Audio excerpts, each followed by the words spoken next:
whether on the front lines of conflict, in makeshift field hospitals, aboard ships, on the seas, or in peacetime garrisons and humanitarian missions. Your dedication has brought comfort to the wounded, solace to the distressed, and hope to the hopeless. Today, we celebrate not just your remarkable past, but also the vital contribution you continue to make in safeguarding health and morale of our armed forces.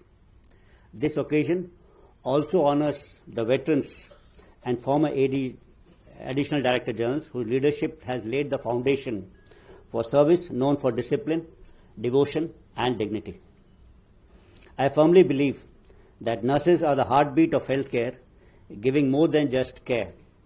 They offer hope, comfort, and compassion when it's needed the most. As we mark the centenary milestones, we must also focus on a critical but often overlooked truth that those who heal also need healing.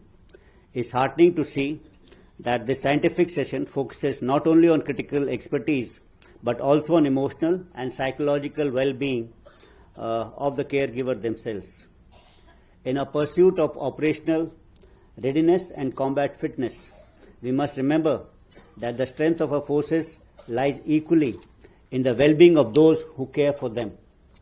Caregivers in uniform, our nursing officers, are often first to respond and almost last to rest. While they uphold the highest standards of military discipline and medical excellence, they also silently bear the emotional toll of caregiving. Now, of course, I would like to place the military nursing service in the context of present and future challenges. Eminence, of course, we know that we are here for the centenary celebrations, and it was established 100 years ago, but it needs to also evolve with time.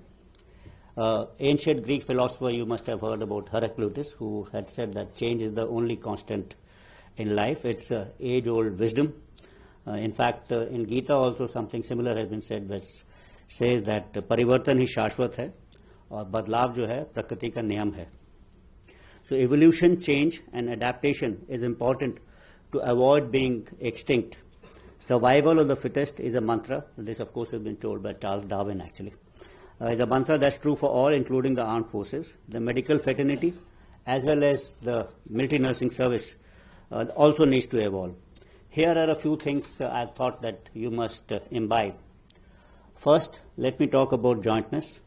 I personally feel that military nursing service is the only service that has organized to promote jointness.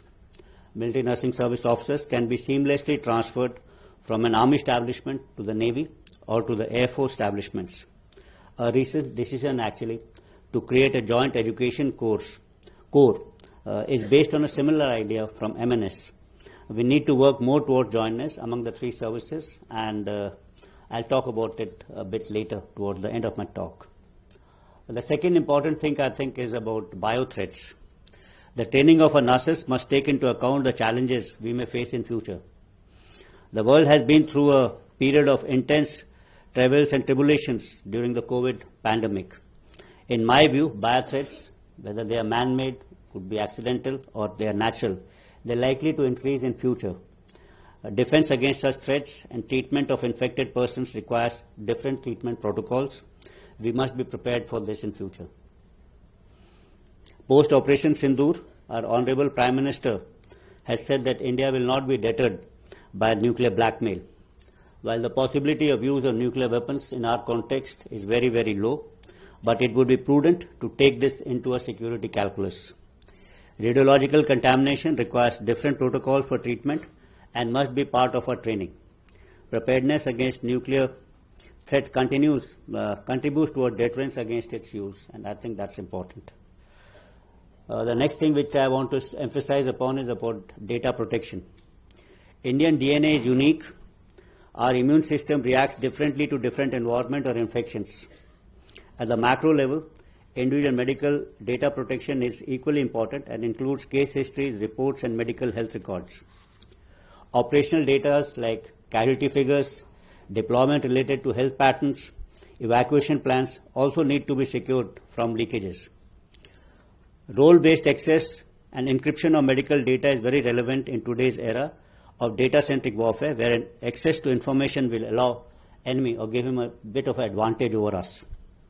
While data security and data protection is not directly the responsibility of MNS, but you must be aware of all these types of challenges. Cyber security, after all, it's like NBC, is everyone should be prepared for it.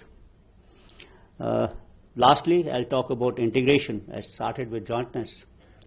I started with jointness and I'll graduate to its successor, that's integration, that follows jointness.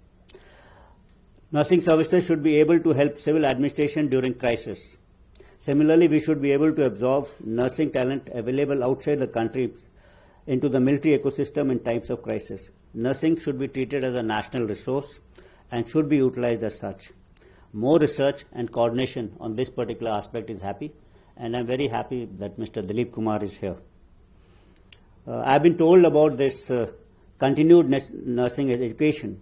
This, I think, is an excellent initiative and a step in the right direction, bringing attention to resilience building, mental health, emotional intelligence, and the need for structured support system for our nursing officers.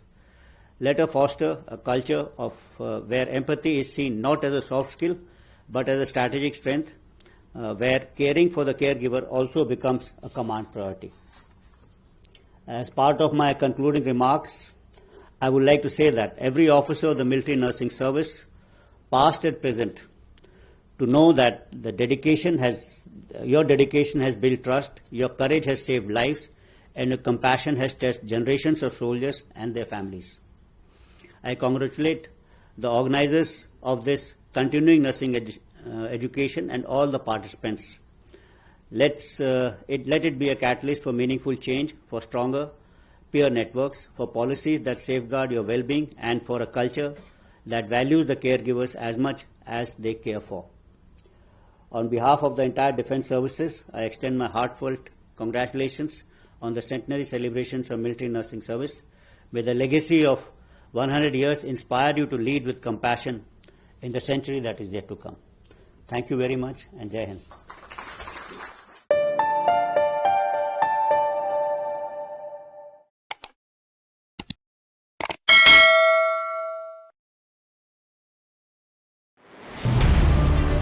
In a world where business never stops, Mint keeps you ahead, any screen, anytime, from studios to the ground.